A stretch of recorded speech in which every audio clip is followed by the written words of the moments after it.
All right, welcome to Desde Cero con Manuel. Welcome back to the podcast. And today's guest is a friend of mine, a boxing student, Mr. Jonathan Jones. Welcome to the podcast. Thank you, man. It's a pleasure to be here. Yeah, I'm very honored to be here with you. Never thought I would even be here doing this with you. So yeah, man. I've it's been, I've been, amazing. I've been trying to get you down here because you've been doing a lot, and we're gonna get into all that, and we're gonna get into your boxing, your professional career, and everything. But let's get going and let's get started from Desde Cero. That means right from the start. Where were you born? Where are you Houston, from? Texas. You're from Houston, Texas. Yes, sir. Houston, Texas. Missouri City, Ridgemont to be exact. And did you grow up there, or did you move around a lot? I moved around once. Originally I was in Alief. Then we moved once I was 12 years old to Missouri City to Ridgemont, and I grew up in that area for a long period of time. Middle school, high school. That was my neighborhood. So. Okay. How was it growing up in that area, Missouri City? Man, different, way different. A lot of fighting, a lot of exposure to negativity, a lot of different things that you wouldn't really want to see a teenager to see, to be honest with you. But that was the motivation. That was to get out of the environment. That was something that we looked upon because we was always trying to be better and do better for ourselves. So. Right. And your parents, siblings? You have any Oh siblings? no, sir! I'm the only child. Only child. Only child. And your parents? My parents, yes. My parents, they have multiple siblings. So. Okay. Yes, sir. How was it growing up? How was your childhood? How was your youth? Did you play sports? Were you involved in other things besides just going to school? Football.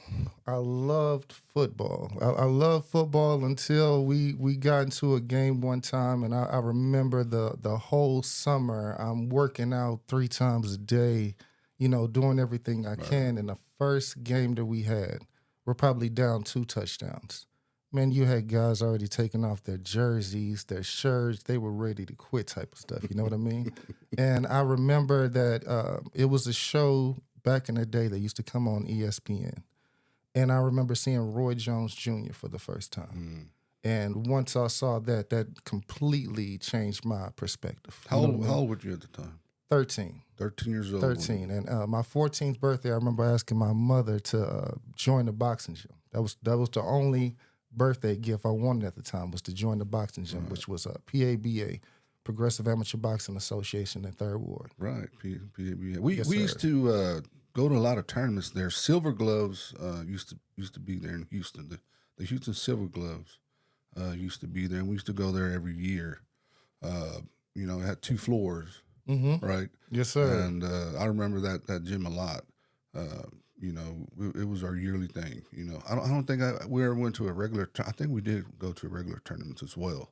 But that was a nice spot. That was a good gym to have tournaments in. Absolutely, absolutely. It was an amazing gym. It was definitely an experience. We went to multiple places around there, but that was the first gym that I started off with, Reverend Ray Martin's gym, Junior's gym. So How was your first, say, couple of months at the gym? What was your mentality? Was it, just a fight? You didn't understand what boxing was, what the discipline was. I didn't know what was the your hell I was getting into, to be Right. honest with you. It was a completely different environment. The discipline, you have to have discipline. Right. That was the first thing. The mentality, it honestly made me better. Yeah, I was out of the streets. I wasn't, doing really anything that the teenagers were normally doing. So that was my focus. That was my way of getting out of the neighborhood, if I was being honest with you. Right. Yeah. Training in boxing, it gets you out of a lot of things. People don't realize how much work it is, and how tired you are when you leave. Man, Right. And what it takes, because the next day you gotta do it again. You gotta do that road work, and you ain't got absolutely. time to be goofing around, At all. and getting into fights or going out or anything. You have goals, and boxing, it takes a lot. Absolutely. It takes everything. Right. It's the only sport that you can't lie in. Right. You get in the ring, you can tell your coach, "Oh, I've been jogging 5 miles, I've been running." As soon as you get in there, it's going to expose you. Right. Did it take a while for you to start enjoying boxing? Because at the beginning, you don't realize how hard the training is. and a lot of kids would get discouraged because they thought it was just punching, and it's not. It's a lot of technique, a lot of work, a lot of footwork, a lot of stuff that you don't see on TV. So, did you immediately like it, or did it take a while? I fell in love with it after my first sparring match. Mm. My first sparring match was with a guy named Third Ward Billy, Oh, and he was a professional at the time. okay. And everybody in the gym sparred him. I'm trying to tiptoe my way out. My parents outside, they coming to pick me up. And he calls me out. So, I'm getting in the ring with him. I'm nervous. I'm 14 years old at the time. He's about 26. He knocking people out cold. You know what I mean? We get in there. I threw a jab, hit him dead in the mouth. He took 3 steps back. I was so nervous, I apologized. He said, "What you apologizing for? They're not going to tell you sorry when they hit you." Right. You know what I mean? Right. And after that, man, I remember going home, just a car ride, knowing this is exactly what I want to do. Right. Just after the sparring match. So, yeah, definitely. Uh, when was your first official amateur bout? My first official amateur bout was, man, I don't even remember how long it's Were been. you still young? Were you still Yeah, I was a teenager? definitely young. I was after I left PABA, I was traveling around. I went to Savannah. I didn't really fit in there. I went to different gyms all the way to it was a gym off of Gessner and Long Point I went to. A friend of mine, Pablo Ibarra, his father had trained me. And he used to take me to different gyms, and he's the one that used to have me train professionals. So I was never really sparring with amateurs. I was sparring around with different professionals. Was it because you were always a bigger guy? Yeah, heavyweight. Uh-huh. It was really something I was not trying to be in. If I'm being honest with you, I Right. was trying to stay in middleweight, light heavyweight type of things, and it was just something I just could not avoid. Right. Even now, being 6'4", the lower I can get to is 210 pounds. So Right. yeah. Right. So when did you first have a match, and what was your experience like? My first match, the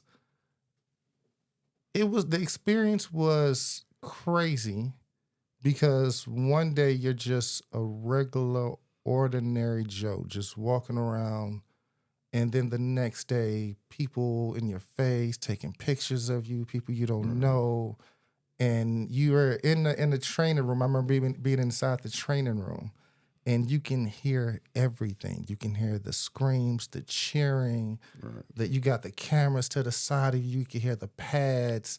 It was just an incredible experience. Like, what the hell did I just get myself into? You feel like a rock star Right. all the way till you get in the ring.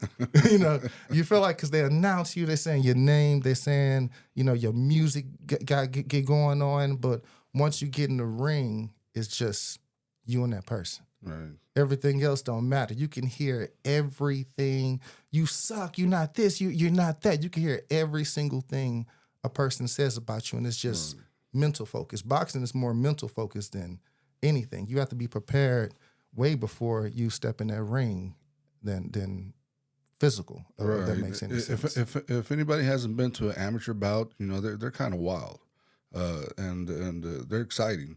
And for the first time you box, you're getting your hands wrapped, and you have all your family there. Absolutely. And moms are screaming, and Absolutely. and it's just a wild, beautiful thing to me. Yes. And it's exciting, and it's the first step to your boxing career.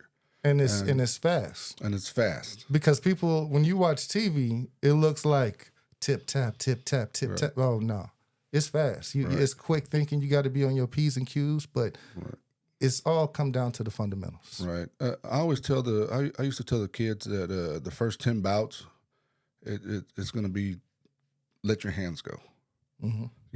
Because you're not going to be. You don't have. First of all, you don't have time. There's only a minute rounds. Oh, definitely. Amateur is just just literally going in there just throwing constant punches. So I always taught them to, hey, let your hands go the first 10 fights, and from there, it starts to slow down because you go open and the minutes become longer and all that. So the first 10 bouts are pretty exciting. Yeah, definitely. So after that, did you want to keep going? Did you want to keep training and keep boxing and keep having matches, or what was your next step after that for boxing?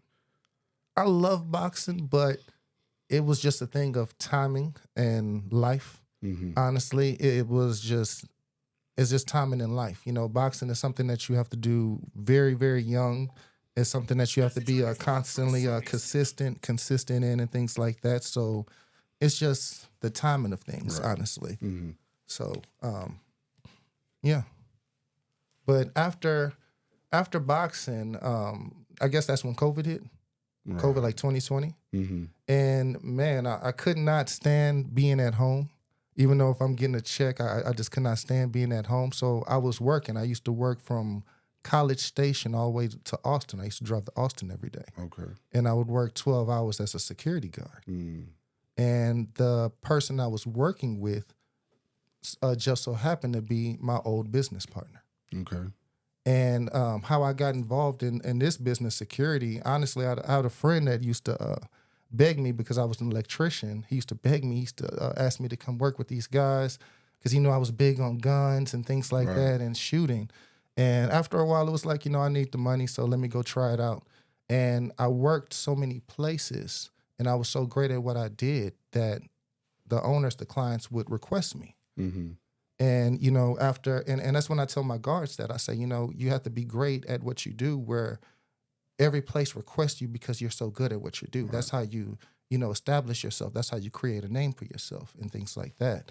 So that's how I basically got started in this business. I started off as a worker. I remember beforehand, like I said, I used to work down here working at staffing agencies and different things like that. But once I got in security, it literally just took off. What did you get involved in security before you started getting involved with weapons and guns and all that, or did you become security and then you start getting into more of weapons and It was off and on. I didn't start getting into weapons until I had a daughter. Literally, my first gun was a Mac 10, hmm. and once I had my daughter Lois, that's when I started getting into guns. Okay. But security started off and on. I used to work at a club in Houston called Principal Azu, and that's how I started off. I was doing that, and I was doing boxing because I would work security at night, and I would Right. box all day. I wake up in the morning, jog 13 miles, go to the gym, go to the 24-hour fitness, and things like that. Right. You also had a few couple of pro fights. Hmm. When did you go pro and when did you decide to do that? Because you had you fought Alfonso Lopez, El Yes, Tigre, right? man, I One, took that fight off of 2 days' notice. yeah, you told me I that. took that fight off for two Right. days' notice, and I was mentally I was prepared. I was not trained properly for that Right. fight. I wasn't. Because I think after that fight, you came into my club, Yes, I right? came. I came to your club after that fight, and I trained with you for Right. a little while. Yes, Right. sir. Right. How was the pro experience like for you? The pro experience is different. It's really not what people think, right? No, it's not. It's different. It's from a fan perspective. It looks good, but from somebody that watches boxing that's in there, you have to really know what you're looking at because it's certain places that you go to. You have different promotion teams where one corner wins the entire night. Right. The red corner.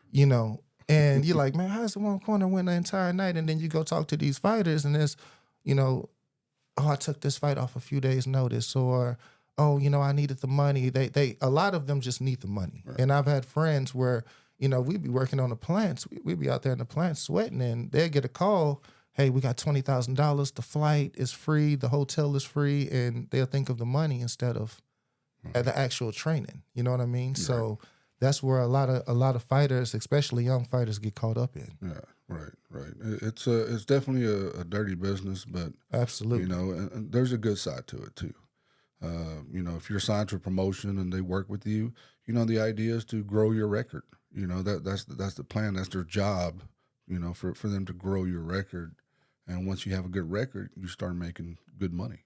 Yeah, but it's You a know, scary side to it too. so oh yeah, absolutely. So you have people out here, and that's why I say you have to be careful what you're watching. Yeah, Because if you're growing your record and you're fighting all these people that doesn't have the experience, have been called on late notice, what happens when you fight that guy that has yeah, been fighting oh wars? yeah, You know what I mean? And that's what happens with a lot of fighters is they go and they get 20, 25-0 or 30-0, right, but you can't name the last 10 fighters they fought. And right, then you have this other guy that's been in wars. And once they get in a battle with them, your career is over with. And you can't lose too many fights in boxing. It's no, not. not you used to can. Yeah, you absolutely not. Now- It's different because that's what I try to tell people. Boxing isn't a sport. In football and basketball, you can lose. Okay, we can start the season over with. Yeah. You know what I mean? Or you're tired. Okay, let's bring in a sub. Or Right. you're hurt. Okay, let's put an ice pack and you can in rest. There's none of that in boxing. Yeah. You know what I mean? So that's why personally I think it's the toughest sport in the world. Right, It's a gladiator mindset. It's either I'm going to win or I'm going to get carried out in a gurney. yeah, And everybody don't have that mindset. And you have to, in order to be successful in boxing, personally, I think you have to go through struggle. You ain't never seen a boxer live a good life and eat 5-course meals every night and things like that. Right. Like, no, it has to be a struggle. They want to get out their environment. yeah. You know? Right. When did you decide to just leave boxing and start your company? That's a good question. Once I started to believe in myself and what I'm doing in this and start seeing how great I was in this, boxing literally just started to kind of waver off, I guess. And a lot of it had to do with COVID as well, right? A lot of it had to do with COVID because that took away about maybe 2 or 3 years. And that's, in boxing, you have to be consistent. And, the age that I was, Right. I wasn't trying to do that at that time. I Right. didn't want to wait. It was, I need to be successful right now. I need to Right, make money right now. So that was always my mindset. Right. So you leave boxing and you decide, since you had experience in security work, you decide to start your own company. When did that come about? So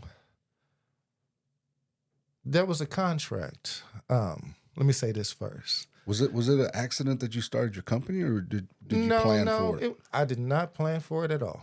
I did not plan for it at all. So I was working for a company, and again, I had clients that would always, asking for me and things like that, and I had separated from that company. And I remember the guy that I had worked for during COVID at the time, I remember him telling me that he was going to start his own company. Mhm. So I gave him a call and was like, hey, man, I'm trying to, do something. I have clients already. And, we can do a merger or something like that. So we started the company together. The first day I bought 3 clients. I brought in 2 clubs and I think something else. I can't even remember. But yeah. And again, always working. I was, when my guys got into trouble and things like that, I was the one that was always, going out, making calls and doing most of the work to where my clients was like, why don't you start your own business? Why don't you do this? And I was hearing this throughout different people. This was people that didn't even know each other, so that just stuck in my head. And me and my business partner at the time, we had a falling out. And I knew that I could do the work because I was already doing it. I was already doing, boss work at the time. I was already meeting with clients. I was already getting contracts and things like that. But what sealed it for me, I remember we was going to a contractor's house in Missouri City, a neighborhood called Enclave. And what we were told was, we're going to go here and we're just going to present ourselves. And, they were going to see if they like us or not for the contract.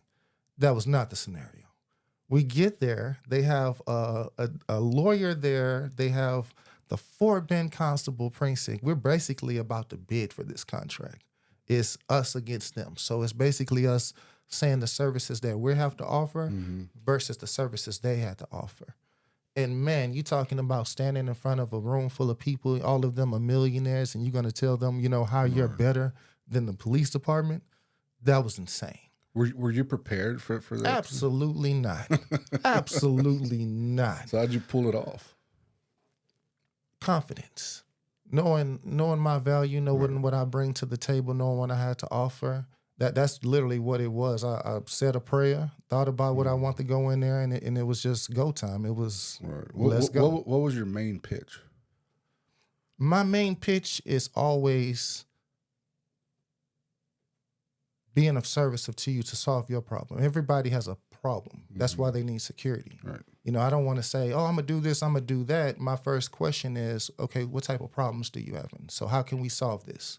And that's always been my main pitch, because you're my customer. I'm the person that's trying to, support and show you that I can do the work. So that's always been my main pitch, is basically providing the services that you're asking for. Explain to me what you actually do. What does this a security service do for let's say a club or a venue? So a club is different things. If they're serving alcohol, obviously you have to have a level 3 gentleman at the door to do ID checks, pat downs, things like that. We also want to be observant of the parking lot, who's coming in, who's coming out. You definitely don't want to have drinks outside. You definitely always want to be on patrol, monitoring, communication, different things like that. How many security personnel do you have at a club or a venue at one time? It depends. How many do you need for, say, a typical nightclub? Depends on how many entrances they have, entrance and exits. Okay. So typically you want to have every door covered. Also, your main thing is outside. If you can control outside, you have everything, especially your door. Your doorman is the most important thing, making sure that nobody come in with weapons, thing like that. But you always want to control outside. We always have people patrolling outside, monitoring. We don't have anybody sitting in their cars. We don't have anybody posted up outside. Those how things happen. And if you let's say you pull up to a restaurant, you don't want to go to a restaurant with your family and you got a bunch of guys just posted up outside drinking or smoking cigarettes. That's not a good look for business. That's not what people want. So we try to keep outside to a very low minimum, and try to be as professional as we can. Right. You're trying to help the business get business, right? Absolutely. Control everything and make sure that everything's okay. Yes. Make everybody feel safe. Always make Right? everybody And feel that's how safe. you get customers. Yes. Right. Customer service, being vigilant, ingenuity, things like that. Those are things that we always, are big on. Punctuality, how we present ourselves. That's, because people will always remember how you treated them. Right. You go to a nice restaurant and how they treated you, they, treated you well and treated you nice with kindness and respect, and they call you the next day to ask you how was the business. That make you feel good. You're always going to want to go back. Right. Based on a place that, hey, you remember we went to that restaurant? Yeah, I remember, but I don't remember how it was. You know what I mean? So we just focus on a lot on customer service, a lot of training, a lot of different things that we try to work on. What's the hardest part about being a security guard and running your business as a security guard? The hardest part of being a security guard. The hardest part of being a security guard is not reacting when you're being disrespected. Because you're going to have people say some of the craziest things. When people are on alcohol, they're going to feel like they're Superman. It's just being able to mentally control your environment. Right. Being able to compose yourself, being able to know how to talk to people, being able to stay alert and have a conversation, but I'm still alert of what's going on, and communication. But as far as the part of being the owner, the hardest part, it's not enough time. You always want you're always wanting to improve. It's not like how, man, I worked 8 hours, now I'm off. Man, I can't wait till Friday and I can enjoy the weekend. I think about work. It's a constant battle every single day. Right. Giving 100%, calling 100 people, getting 100 no's, sending out emails, but still doing the same exact thing every day with confidence. And a lot of the times, I'm going to be honest with you, I don't know a lot of things, but I'm constantly researching. I'm constantly praying. Luckily, I have great friends and great people around me with resources. So that's how I build. I'm constantly trying to learn, constantly trying to grow and set a plan. I have to have goals every day. I can say, man, I want to do this and I want to do that, but those are just goals in the air. It has to be something that has to be written down with a date next to it where I want to do this, I'm going to do that, I'm going to do this. And that's something that I really focused on this year compared to the last few years, where literally it's like, you know what? I'm not going to say what I'm going to do. I'm going to write this on the board. I'm going to put a date next to it, and I'm going to do every single thing possible. So literally that's what we're on right now. We're just trying to better ourselves. We're trying to better our futures. We're trying to do more for our families and positive environments. We're trying to let people see God in us in every single thing that we do. So What's your main goal? feeding my family.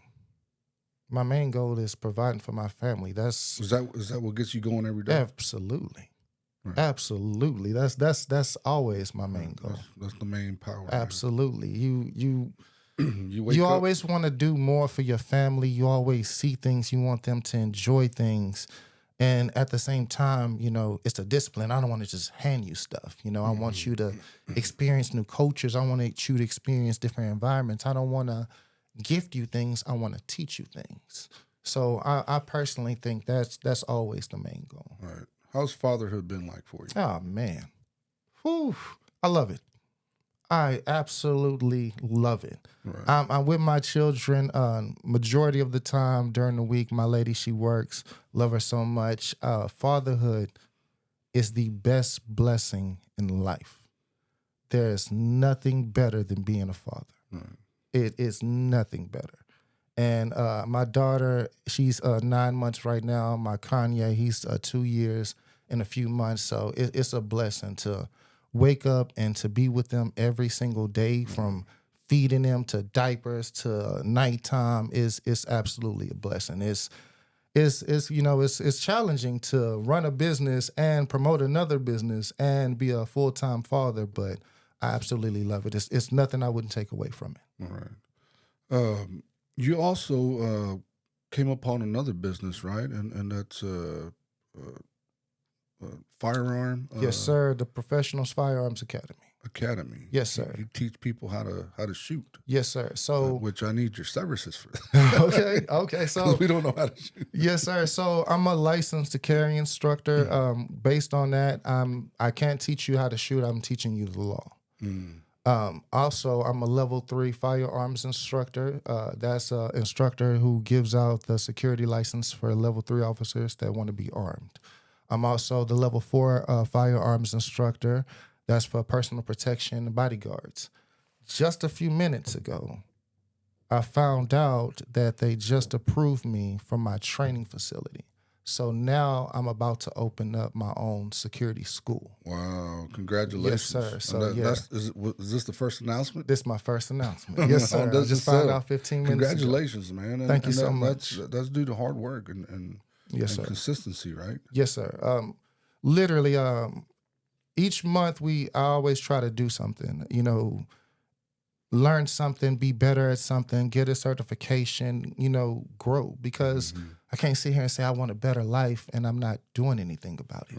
Right. That's just talk. You know what I mean? So I'm always trying to grow. I'm always trying to learn. I'm always trying to network and have people around me with the same spirit, the same mentality, the same environment, and people that's smarter than me. Right. Because now I'm in a position where, man, I need to hire a lot more people to grow and to help my business, because it's just been myself and my lady. So Right. Who do you have somebody who helps you out, who gives you advice? Absolutely. People around you that help you. yes, Who are those people? my lady, she gives me advice all the time, whether I like it or not. But it's the truth, and it's things that I need to hear. Right. Also, a guy named Bill. He's one of my clients. Very informative. Whenever I need information, I go to him. My cousin, he is amazing. That's my absolute hero.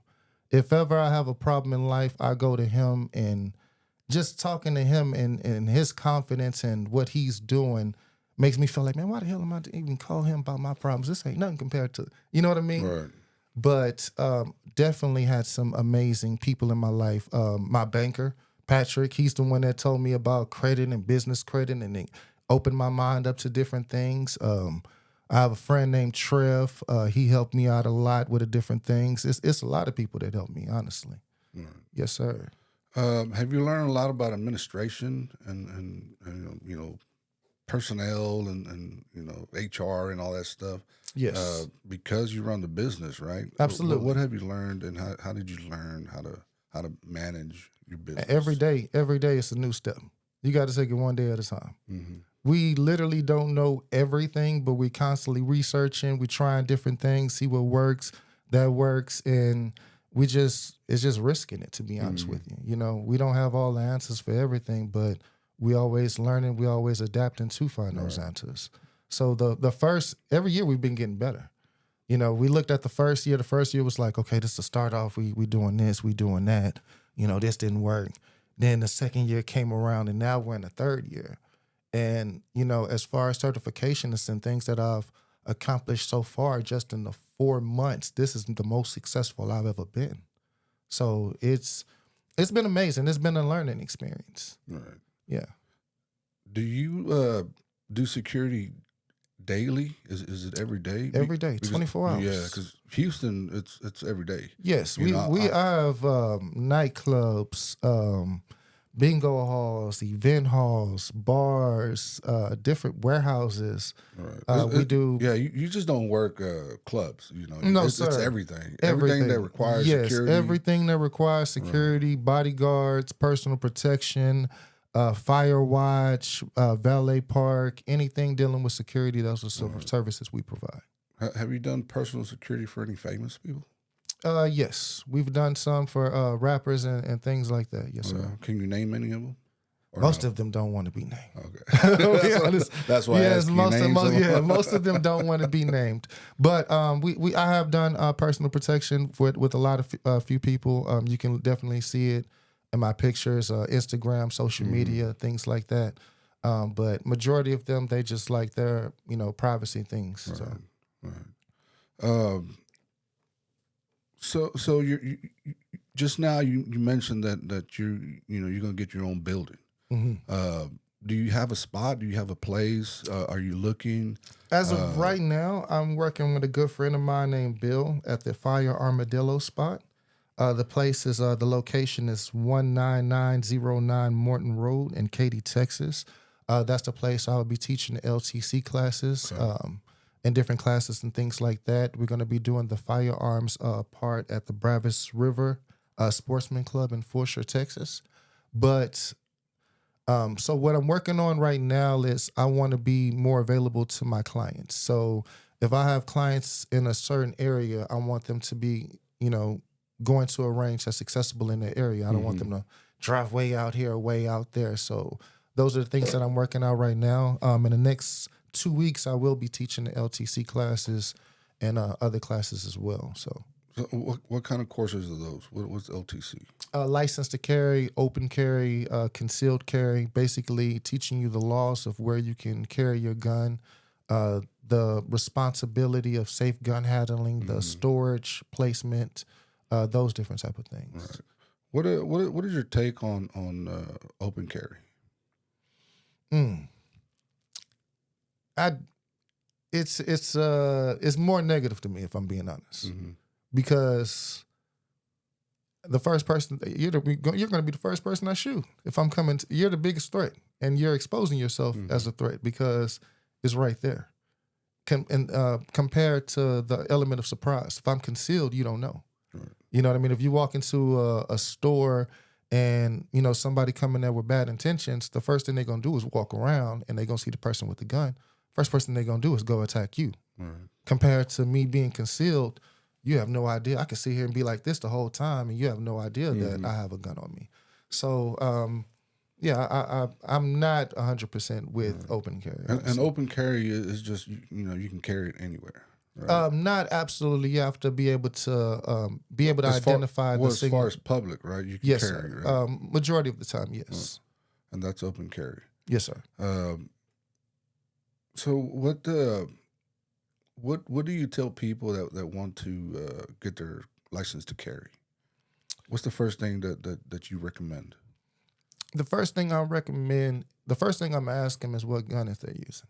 Because the first thing they're gonna do is go grab this cowboy gun, a gun that they seen off a movie. So Mm, it has to be a gun that's comfortable for you, especially if you've never shot a gun before. right. So I have to make you feel comfortable and confident. So my first question is going to be, what gun are you going to shoot with? So I can get knowledge of that gun, make sure that you have the proper ammo, and things of that nature, and then we get started from there. What's the most common gun that people buy? Glocks. The Glocks. Glocks is like the Honda of guns because it's you can do so many attachments to it, and the reliability. Hmm. A lot of people don't clean their guns. Glocks is just 100% reliable. So What do you recommend people mm. who are doing this for the first time, right? What do you recommend they The buy? first time, honestly, I'm gonna start you off with a 22 because when you put a gun in somebody's hand, if you put a gun in an old lady hand or a woman hand that's never shot a gun, Hmm. she's already gonna come in with nervousness. You know what I mean? And you don't want her to sit there and be shaking. Right. So a 22 has less recoil, low bang, and it gets them confidence. You know what I mean? So And you work and your it gets way the up job to done, right? yes, you work your way up to 22 to a 38, which is similar to a 9mm, and then you go from there. So it's just basically the comfortability of the gun, the knowledge of it, making them feel comfortable as well. So Aside from handguns, do you teach how to shoot, say, yes, sir. So automatics or I'm an semis? NRA 7-time instructor. NRA pistol, rifle, shotgun, concealed carry weapons, in the home protection, out of the home protection, also chief range safety officer as well. So I also teach NRA classes for shotguns, rifles, different weapons is that as well. Okay. What are those courses like? Is like I think earlier you mentioned that you teach law as well. Hmm. So is it more book work or is it more actual uh, hands on? So license to carry is I can only teach you the law. I can't tell you, hey, you're supposed to shoot this person then or shoot that person that. No, it's nothing like that. It's just me teaching you the law. Hmm. As far as level 3 security guards, it's the law, it's the skills that you need as far as being security is awareness, um, punctuality, different things like that. As far as bodyguard, it's more hands-on. You have the classroom part, and then you have the firearms part. The classroom parts run about 30 hours for the level 3. The firearms part, that's a little bit shorter, but it levels out hand in hand. Hmm. As far as the license to carry class, that's about 4 hours the minimum, 6 hours the maximum. As far as the shooting part, an hour minimum, 2 hours maximum. So it's pretty shorter, but Do you get involved in say combat training uh, because of a security guard? yes. What? So Yeah. mainly it's jujitsu, Hmm. jujitsu and boxing. If you have those two, well, I'll say wrestling as well. Hmm. Because the moment that you get into a fight or a situation with somebody, all of them become wrestlers. Right. And if you don't have no type of skill in that, the next thing you know, you're gonna be wrestling and on the floor. And our job is basically we're always trying to de-escalate situations, but what happens when you can't de-escalate? Right. What happens if you have somebody that's aggressive and looking for a fight? So, you have to know how to, for one, be alert, be aware of the situation, know your surroundings, know what's going on, know what you can and can't do, and, literally get the job done and, be back on being alert again. Because the world is getting worse. Yeah. They're doing stuff to cops nowadays. They don't care about security. We ain't just, they look at us like rental cops in certain places. And especially, when they're around their friends and they're drunk and feeling certain type of ways. So, yeah. Right. Where do you get that combat training? We get it all over. It just depends on the area for our guys. As far as the firearms training, we get with different Marines and We get it with a few friends of mine monthly, and we go out and shoot with them and things like that. Right. But jiu-jitsu, we get over in the Katy side of Houston. Boxing, we're looking into that right now. We're actually looking into a gym that makes everybody feel comfortable in one spot. Okay. Do you talk to venue owners and you give you recommendations on how to do things, or where to do stuff around their own venue to help you guys secure the area? Absolutely. So the first day I go out there, we tour the spot, and I give them advice of where they should have a security guard at, how many people they're bringing in, the capacity, so we can get knowledge of, making that place as safe as possible without any problems. Right. As well as we want to make the customers feel safe. We want to, if they allow us, we walk them to their cars and make sure that they get to their car safely. We're always the last ones to leave the parking lot, making sure even the staff get to their car safely. Right. So that's something that we always trying to ensure. Right. How dangerous is to be a security guard and It depends on late where you at. night? Because It depends on you where guys you're are at. out at 3 a.m, man. And Nah, we out later than that. We out later than that. So, The 3 yeah. o'clock is man. That's the calm hour. If it's great, if I'm being honest. I know The because 5 o'clock, the 6 o'clock, 7 o'clock. Right. Yeah. I know because being a musician, and when we're the closing band, we're there till 2, 3 in the morning picking our stuff up. Security guards always there. Man. We leave and they still there. Man, So, it really depends on where you're at. Honestly, the craziest thing I'm gonna tell you is anywhere between 4 o'clock and about 9 o'clock, 10 o'clock in the morning is when we have the most problems. really. We have the most problems on Sundays. Man, That's Saturday night, huh? Man, what we've came across all types of different things, but Man, what's the wildest you've seen? man, it depends on your definition of wildest. It really depends on your definition of wildest. We've had drive-bys, we had gang fights, we've had people run naked. We've came across a lot of crazy stuff before. Right. Yeah. Who do you find to be the worst, the males or the females? The females is the most dangerous. The females are the most dangerous. They the ones that stab. They don't care at all. The males is more ego. Right. Is ego until the situation is happening, and once the situation's happening, their whole mentality changed from I want to go home. And it's like, bro, you could have went home 30 seconds ago. Right. I'm working. You came up here to mess with me. But honestly, the females is the craziest, because the females, they're the ones that's going to grab the males' guns and put it in places that we can't search for. Right. You know what I mean? Right. So it's definitely the females. Right. What would you tell someone who wants to be a security guard? What's their first step to becoming a security guard and coming to work for you? First step, well, for one, I only hire people off of experience. Mm-hmm. They have to be with me for at least, not with me, but have at least 5 years of experience. Because, the world is getting crazy. I'm not going to put you out in different situations that I know that you're not prepared for or ready for. So it's just based off of experience. If I have a military guy or ex-cop, I know they've been in situations that's worse environments that I can possibly put them in. But it's just based off of the guy and his experience. Where can one start to get that experience?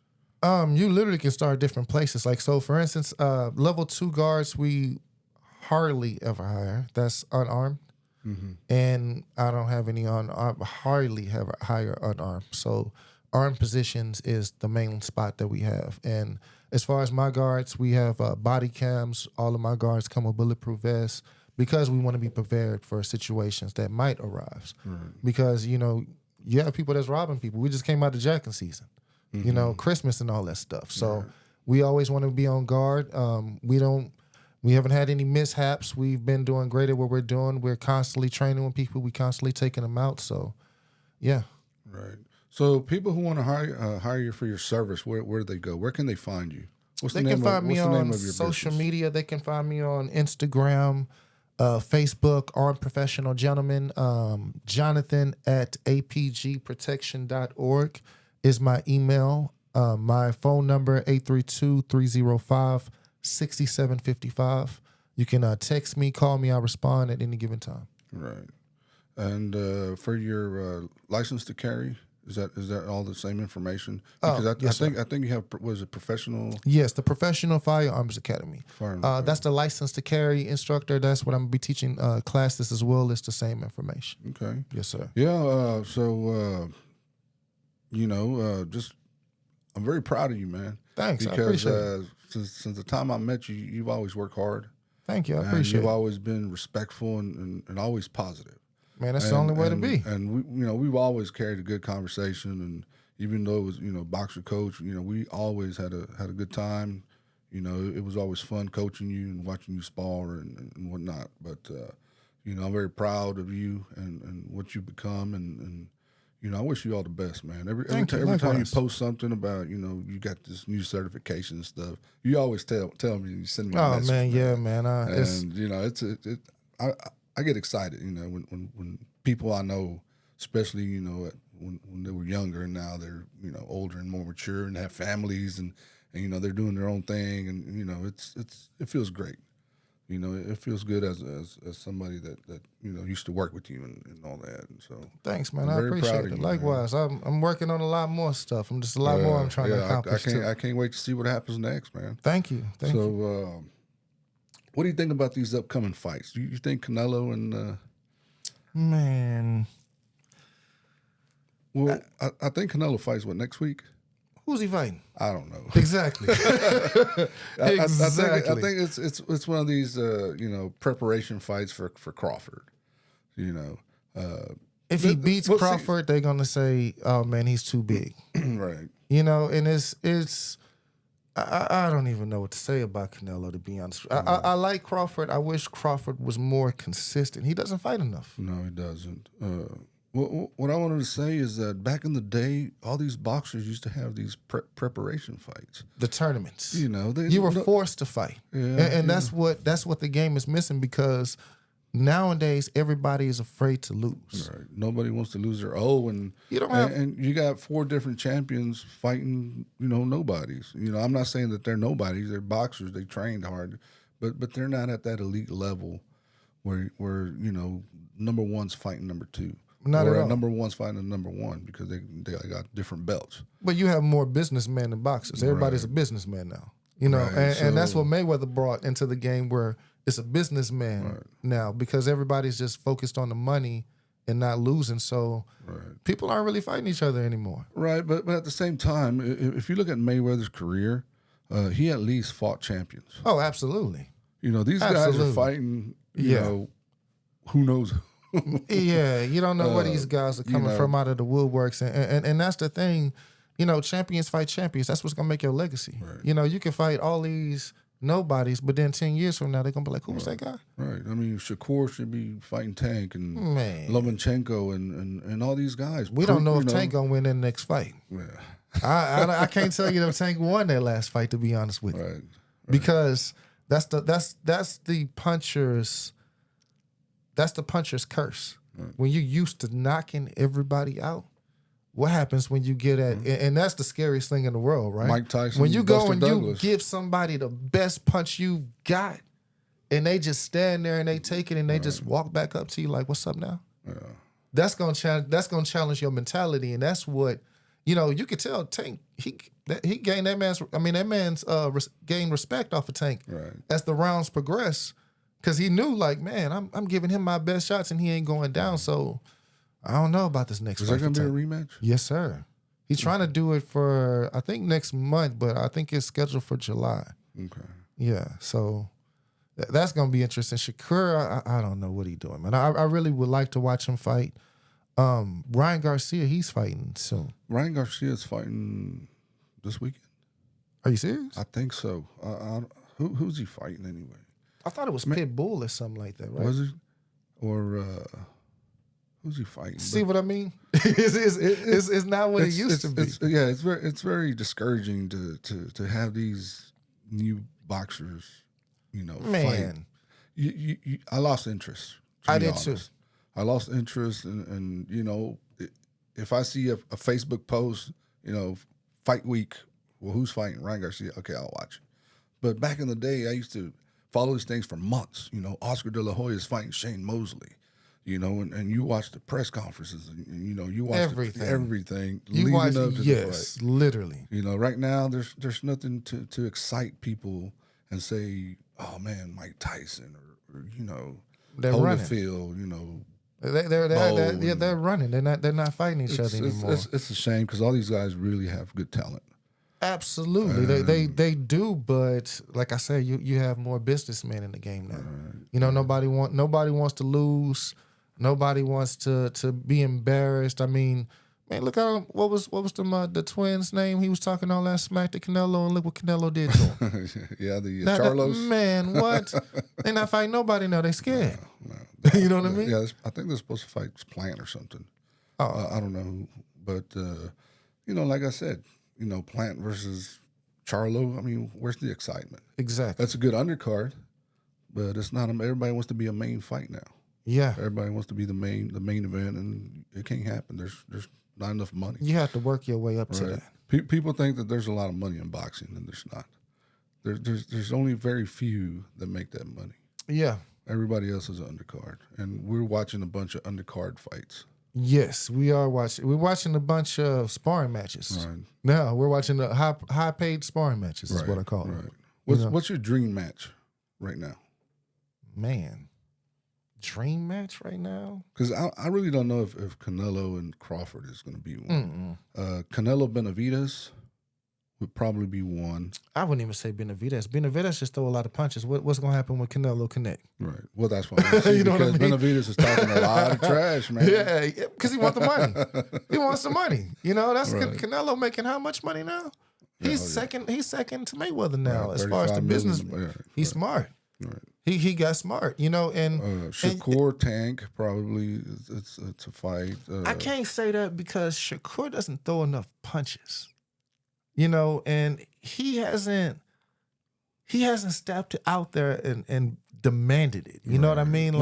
And that's the whole thing, Jonathan, is that we don't know what these guys are capable of because they haven't been put in that spot. When De La Hoya used to fight, the Trinidads. And he fought everybody. He knew what he had because he would put himself in those spots where I want to be great. And the only way you can be great is if you challenge yourself. Right. If you don't have any type of adversity or any challenges, you're going to remain the same. Right. You're not. How you gonna know? How could you be great if you don't know who you are? Right. And that's the thing in boxing and life. Once you face a challenge or you face that fighter and you come across that challenge, that's when you're going to discover, okay, this is who I am. This is what I need to work on. This is what I need to do in order to become greater. So what's the match you want to see? Man. Or as of right now, you're like, man, whoever fights. Yeah, now. Or just somebody fight somebody, please. I like to see the rematch with Gervonta. Mm-hmm. What's that guy? I mean, Boots. Nobody wants to fight Boots. Haney needs to come back and see what he has. Haney, man. You know what? I don't even know what to say about Haney. I talked a lot of stuff about Haney because he was one of my favorite ones coming up, and then I saw Ryan Garcia just demolish him, and it's like, they know each other. They know each other since amateurs. That's the difference. Is that they know each other, and that's what a lot of people don't realize is, the Gervonta, the guy he just fought. They knew each other. They've been fighting since amateurs. That wasn't something that just happened, know. And even Roy Jones and Tarver. Right. Shane Mosley and De La Hoya. Exactly. They fought a few times amateurs. They were amateurs. And and that's what makes the fighter, because that's the person that you're going to see further down the line. Your sparring partner, The person that you sparred, 3 years ago, that's the person you're gonna see further down the line. Right. So you can't show them all your bag of tricks and everything that you have. You know what I mean? But man, I used to like Haney, but once he disrespected Mayweather, man, I just couldn't go with it because Mayweather's the one that led. He the one that led the ground surface. He led the foundation. And any person that led the foundation before you got there, I don't care what they do, you don't never disrespect them. Right. You know what I mean? So I lost a lot of respect for Haney. I would have liked to seen Gervonta and Haney. I think that would have been great. But like you said, if they can go down to a tournament to have one champion, I think that would bring boxing back. Right. I think Because so, now too. you got, the most interesting thing now is what? Boxers fighting these UFC fighters. Mhm. That's the exciting thing. Right. But man, what was the last time you barbecued and got your whole family together because of a fight? Right. It's been a while. It's been a while. You know what I mean? I think the last one actually was Pacquiao Mayweather. Man, Was the last fight that I was really excited about. remember fights used to be sold out? Sold out. It used to be crazy. So it's like how you said, and I think that's what kind of happened to me too, where I lost the excitement in it. Yeah. It wasn't as fun and as exciting as it used to be. Right. The past fights are more exciting than the fights we watching now. Right. Yeah. When you used to watch, man, them heavyweights back in them 80s and 90s, man, them dudes used to throw damn near 200 punches around compared to what we see now. You know what I mean? One punch. Yeah. One punch. Man, them dudes was in wars. All right. You go back and you watch these Mike Tysons and Holyfield fights and Man, Hitman Bo Hearns, and- Marvin and- Hagler, Hands of Stone, them boys was fighting. right. Yeah. Nothing. I don't think any guy today that's fighting actively will survive against any old school fighter of the 80s or 90s of that time. The only thing that's different now is the technology. Right. We have technology and medicines that people shouldn't be using, but that's the only difference. But back then, they used to grind. They used to be out there below 20 jogging. People aren't that hungry no more. No. That was one of the reasons I retired from boxing. Yeah. Is that these kids, they weren't hungry anymore. Everybody shows up with the cell phone. Everybody has It's for video social games, media. Everybody, and I just didn't see it. Yeah. And I felt like I was wasting their time. Yeah. And that's why I might come back though. You should.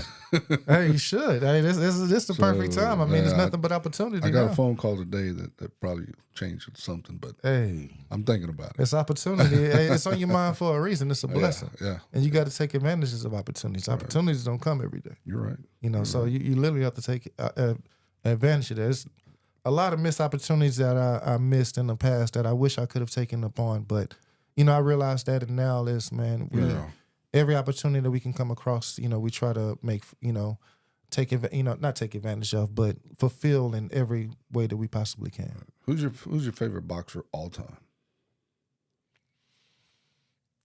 Mentality, Floyd. Fighting, man, I got to say Roy. Roy Jones. Nobody was like Roy. Speed, IQ. Man, Everything. Roy, you remember Roy looked at James Toney and did the chicken move, and then James Toney did the same thing? And then Roy just- used to embarrass you. I remember When that have one. you seen a fighter throw 4 left hooks and land All all of them. 4 damn left hooks Right. beautifully? Yeah. There was nothing like that. You know what I mean? His speed, everything. Floyd, his mentality. There was nothing you can do to beat Floyd. Floyd would go through the worst. He's going through a divorce. He got people mocking his name, his best friend, but he's still winning. No matter what the world said against Floyd, he still won. He was always in the gym. Man, you can see him at 3 o'clock in the morning. He at the strip club having the time of his life. 3:45, he at the gym for 4 hours. Always in the gym. And that's what people don't realize. They see the success, but they don't realize the work. Mm-hmm. Everybody wants the outcome, but they don't want to go through the work. They don't want to go through the process. The process is the most beautiful part. Yeah. because I know it's Yeah. coming. You know what I mean? Mike Tyson used to say, you know the story, you know the glory, but you don't know the story. Man, and that's what makes it. Yeah. Because when you begin to think what you've been through to get there, Yep. that's what builds your character. That what defines you. Right. And that's the most important part. I think the process is the most beautiful part. Right. Because when you think about the adversity and all the things that you faced, and you like, man, I'm here now. You know, and you take that breath, and then it's like, all right, let's go to the next thing. What do I make next? You know what I mean? Well, So I think that's the best part. I think that's the part that builds character. I think that's the part that builds greatness. Is you have to keep going, no matter what it is. You have to keep. You have going. to be excited about what you're doing. You have to love what you're doing. When you love what you're doing, there's no time clock. Mm-hmm. When you love what you're doing, you're not the regular world. You're selfish. Right. Because it's like, man, I want to go do this, but I need to go do this. I need to focus on this. And especially as a man, because you're always thinking about providing for your family. How can I sit here and say I want to be better and provide for my family if I'm just sitting here watching TV and eating chips? You know what I mean? Yeah. It's actions. Love is an action word. If I say I love you, I'm going to do stuff for you. I can't sit and say, I love you, but I'm not doing a damn thing for you. So you're waking up in the morning. Yes, and that's the action word. That's the man. That's love. You know, that's how men show love by, man, we out here grinding, you know, we doing this. Nobody understands the hardships, what you go through every single day, but you. And what you tell your lady. So you always have to celebrate you. You always have to have faith. You always have to have a goal and where you want to go. You know what I mean? So that's everything. You know, I wake up 2 o'clock, 3 o'clock in the morning, talk to God, pray about everything, write a goal list down, get my mind right, and let's get to it. You know, regardless of what happened yesterday. Yesterday was amazing. Like this, got a training facility. I'm a school now. Yeah. But tomorrow is different. You know, so what's next, you know, tomorrow? So now you got to go get that. Exactly. It's always, you know, and that's the motivation. That's the motivation. That's the inspiration behind every single thing is constantly moving forward. Definitely.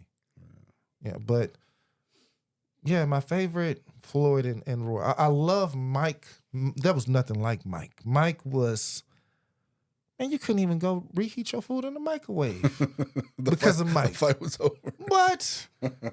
What fighter besides Chavez?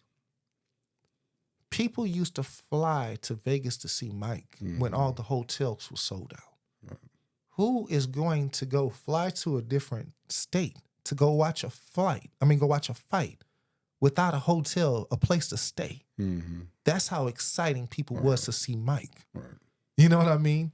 And like you said, man, those were celebrations. People, man, we're going to go watch Chavez. We're going to watch fight. People used to have barbecues because of that. Right. Man, now people don't do family man. gatherings, What? Man. Yes. You know, Delaware was fighting. Everybody was over. Everybody was watching. They brought families together. And that's what's missing from boxing. That's what's missing from the excitement. It's not bringing families together now. Now it's just I think the last. Oh, this on? This on right now? Last couple of fights I watched by myself. Exactly. You know. So. Oh, you watching in the bedroom? You know what I mean? Ain't that something? It's sure, crazy, man. It's changed for sure. Well, Jonathan, man, I want to thank you for coming on the podcast. Man, thank you for having me. I've been trying to come here for a while. I appreciate it. But you're always busy, and I'm glad you made time, man. It was a good podcast. I appreciate it, man. It was amazing. I want to wish you all the best. Thank you. And again, Armed Professional Gentleman. Yes, sir. Armed Professional Gentleman is my security company. The Professional Firearms Academy is the license to carry. Also, I'm about to have this school. I just became the training facility.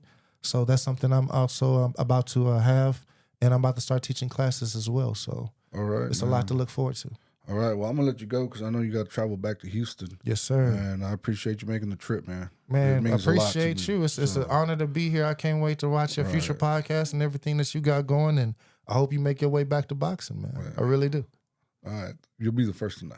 All right, cool. All right. Thank y'all for watching. And please subscribe. Please subscribe to Desert Settle on YouTube. And you know, I took a couple of weeks off, but we're back. And we're going to have more interviews like Mr. Jonathan Jones here. So thank y'all for watching. And we'll see y'all next time. Thank y'all.